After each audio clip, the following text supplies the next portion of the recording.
Abaningi ngesikhathi-ke uKhehleleze ey'phendulela yena mathupha. Lokho kulandela ukusabalala kwe-voice note kaGwajoyi ekhuluma naye-ke uBhaka esho ukuthi ngisho abafazi abasekho. Seyabale ngisho ushintshe uma ngabe-ke iy'ngane kade ey'thume esitolo.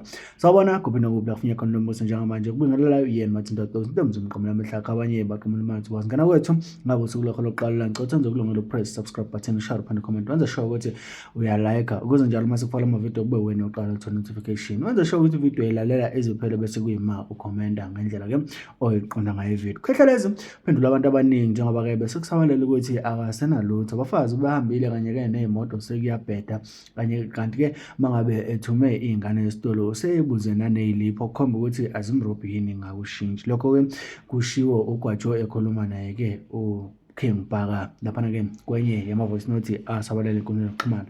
Khehlalezi-ke apholisanga amaseko ubeke esethola ithuba naye wase eyinaba eyiphendulela mayelana naleyo nkulumo. Lalela uKhehlelezi ukuthi uphendule wathini.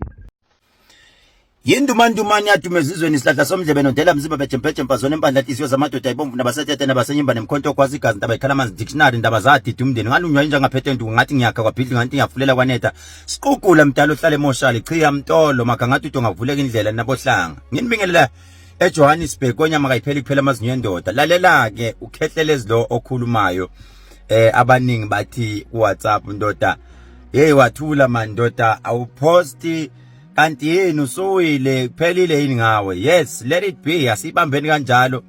Useyahlupheka uKhehlelezi ulale ngadlile uxoshiwe emhlanga basho njalo.